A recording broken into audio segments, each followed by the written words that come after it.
Et vous êtes bien sur Gabon 24. Le programme que vous prenez en cours est un complément d'information et je suis en compagnie de la première dauphine Mrs Universe, Gwenaëlle Madiba Mouboui, alias Glenn Madiba. Pourquoi Madiba?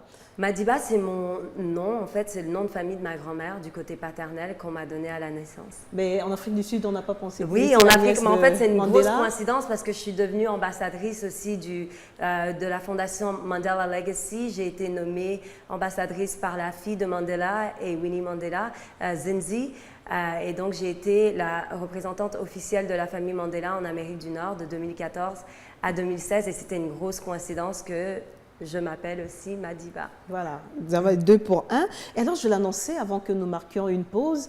Il se lit ici et là, mais comme nous vous avons sur Gabon 24, qu'il y a eu quand même une polémique. D'aucuns disent que la couronne aurait pu revenir au Gabon. Oui, en ce moment, il y a des discussions. Donc moi, je ne suis pas vraiment au courant de tout ce qui se passe. Mais nous, on fouille quand même. Ouais, il faut vérifier l'information. Je sais que vous fouillez et je préfère donc laisser le comité s'exprimer là-dessus.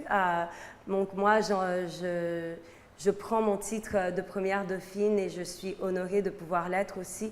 Comme vous le disiez tout à l'heure, j'ai pu marquer l'histoire donc en devenant la première noire à atteindre, mais aussi à dépasser le top 5.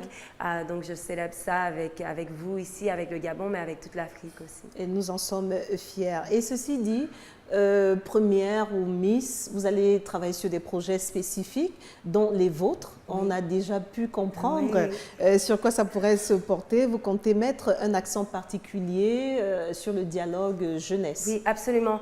Moi, je trouve qu'il est important de donner la voix aux jeunes aussi et de leur donner des options, en fait. Parce que souvent, j'ai discuté avec quelques jeunes et je trouve que certains d'entre eux sont un peu désespérés, mais parfois, il manque aussi d'activités à faire et de motivation.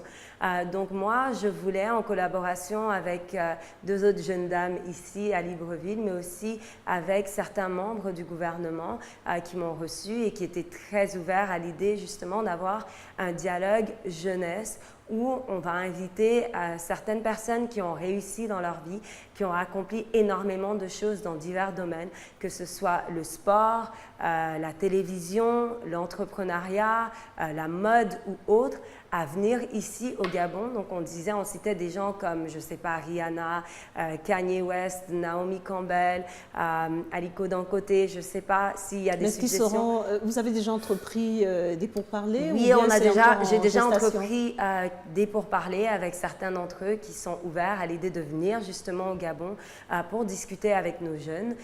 Il y a des membres du gouvernement aussi qui étaient très ouverts à cette idée-là.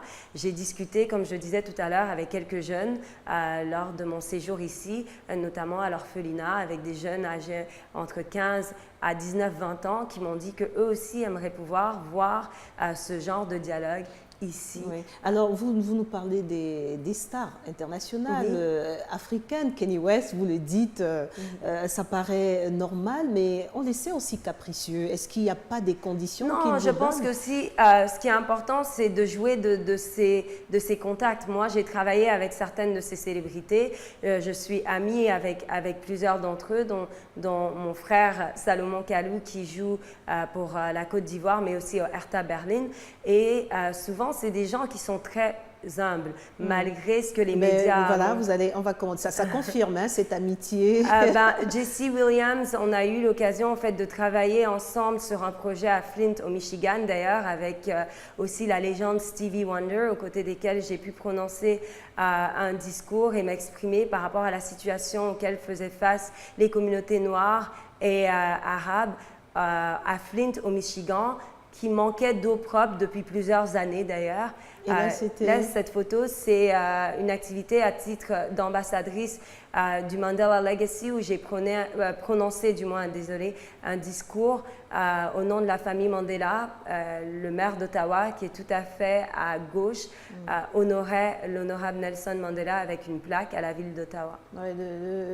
Et là, votre marraine... Et là, Michaël Jean, que j'aime beaucoup, qui m'a motivée et qui me motive d'ailleurs tous les jours, de par son parcours seulement, quand on repense à tout ce qu'elle a vécu pour arriver à ce niveau-là, pour moi, c'est inspirant, pas seulement pour moi, mais pour toutes les femmes noires et pour toutes les femmes, même noires, blanches ou autres autour du monde, ce qu'elle réussit à accomplir aujourd'hui. Et qu'est-ce qu'elle vous disait là, sur cette photo? Là, elle me félicitait parce que justement, c'était le premier gala du mois de l'histoire des Noirs et on avait parlé avec elle, avec son époux, Monsieur Lafont, qui m'ont motivée. Ils m'ont dit, avoir une idée, c'est une chose, la concrétiser, c'est autre chose. Si tu concrétises cette idée à titre de gouverneur général du Canada, je donnerai un poids et je viendrai. Et Naomi Campbell? Naomi Campbell, c'était il y a quelques mois au gala du mois de l'histoire des Noirs que j'ai fondé. Elle est venue et elle n'a demandé aucun cachet. Elle est venue vraiment recevoir son prix, inspirer les jeunes, inspirer les autres qui étaient là. Et ce qui est magnifique avec ce gala, c'est un gala où on reconnaît, oui, des célébrités, mais monsieur et madame tout le monde, des héros de tout le monde aussi qui ne sont pas connus. Et vous parlez à qui? On ne voit pas très bien. Là, Naomi et moi, on parlait à une dame qui a un projet au Kenya et qu'on a reconnu justement. C'est un gala qui reconnaît des Noirs, mais des alliés aussi qui ne sont pas Noirs, qui travaillent avec des communautés noires à travers le monde. Et puis, on nous a montré un avant-goût, là, on voyait tous sourire, cette couronne. La couronne qui a voulu quitter ma tête. Oui, donc ce journaliste zimbabwéen très connu a pris ma couronne qui allait tomber, il me l'a remise sur la tête. Et vous avez pensé à qui en premier lorsqu'on a posé cette couronne sur votre tête? À Dieu en premier, parce que c'est grâce à lui que je suis arrivée là. Et là, c'est une amie, une célébrité, Karuchi Tran, avec laquelle j'animais le défilé Safara que j'ai fondé aussi. C'est un défilé qui met en valeur les cultures africaines à travers le pagne, mais les divers tissus qu'on retrouve sur le continent. Et justement, moi, ces célébrités-là nord-américaines, je les encourage aussi à embrasser nos cultures et à célébrer, à faire la promotion de nos cultures, de nos continents, en participant à ce genre d'activité, parce que quand elles participent, ça nous donne encore une plus grande visibilité. Voilà. Voilà. Et ici? Et ici, c'était la continuation du gala du mois de l'histoire des Noirs. Donc chaque année, on a ce gala et je prononçais un discours d'ouverture. Ouais. On pourrait passer toute une soirée à regarder parce que des photos, il y en a, hein, les unes après les autres, on a toujours envie de... Alors, Gwenaëlle, nous cheminons petit à petit vers la fin, ou quasiment, ou presque. On s'est posé la question première dauphine, Mrs Univers, mais après, si vous répondiez directement à cette question, on s'attend à quoi? On s'attend à ce que j'utilise ça pour rehausser l'image du pays, mais aussi des jeunes femmes noires, pas seulement des jeunes femmes de la femme noire en général, mais j'aimerais aussi utiliser ce titre-là pour motiver les jeunes, pas seulement les filles, mais les garçons aussi, parce qu'on oublie souvent nos jeunes hommes aussi. J'aimerais bien les motiver à travers justement le dialogue jeunesse. J'aimerais continuer à poursuivre mes activités avec les jeunes, leur ouvrir aussi des portes. Dieu m'ouvre des portes et c'est ma responsabilité aussi de pouvoir ouvrir ces portes-là à d'autres personnes, à commencer par chez soi, ici au Gabon. Et là, vous êtes venu au Gabon, ce premier contact, il est concluant, positif. Il est concluant, très positif, je suis vraiment heureuse, je suis très contente et ça a été vraiment un honneur pour moi de pouvoir représenter le Gabon et de porter les couleurs de notre drapeau très très haut. Et c'est pas fini. C'est pas fini, on continue. Et là, vous allez quitter le Gabon, mais pas pour longtemps, parce que vous revenez au mois de novembre. Voilà. Je vais être ici au mois de novembre pour deux choses. Donc, Réunion, qui est une grosse conférence qui va réunir des hommes d'affaires brésiliens et gabonais que je vais animer. Elle est lancée par son Excellence, M. Susten Ngokila, qui est aussi ambassadeur du Gabon au Canada. Et c'est d'ailleurs lui et son équipe, à travers Madame Valérie Assélé, la conseillère culturelle et consulaire, qui m'ont aidée, qui m'ont donné aussi beaucoup de choses, de motivation, mais aussi des fonds pour pouvoir aller représenter le Gabon en Afrique du Sud. Donc, il a cette conférence Réunion ici, mais pour le dialogue jeunesse aussi, que j'espère verra le jour ici à Libreville en novembre. Vous êtes croyante? Très croyante. Avec Dieu, tout est possible. Voilà, il dit demandez et on vous donnera. Voilà. Et vous recevrez. Et vous recevrez, c'est tout comme. Alors, en terminant, qu'est-ce que Gabon 24? Toute l'équipe avec moi, nous, on peut vous souhaiter, parce que nous tâcherons de vous suivre au cours de vos prochaines sorties. Gabon 24 ne manquera pas et on ne se quitte plus, j'ai envie de dire. Que pouvons-nous vous souhaiter?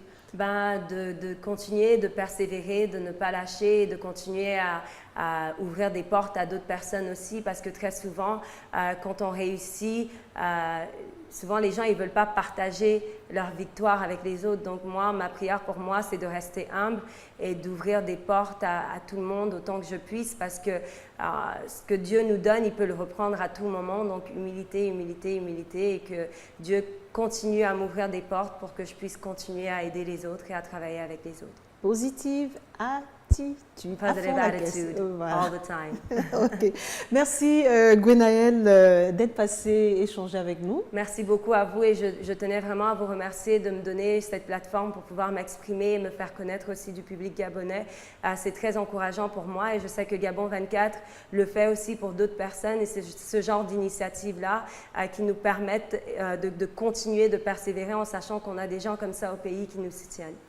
C'est notre devoir. Voilà, continuez à faire ce que vous avez à faire, et nous, on se charge du reste. Merci beaucoup. Merci à vous d'avoir été des nôtres. Nous étions là donc avec Gwenaëlle Madiba. Madiba, ce n'est pas un pseudo, hein, c'est son nom. Moubouyi, première dauphine Mrs Universe, qui s'est déroulée le 2 septembre dernier à Durban, en Afrique du Sud. Et il faut dire qu'elle a écrit une autre page d'histoire. Parce qu'en 40 ans, pour rappel, pour ceux qui nous rejoignent seulement, c'est la première fois qu'une femme noire arrive à ce stade du concours. Elle n'avait jamais franchi le top 20.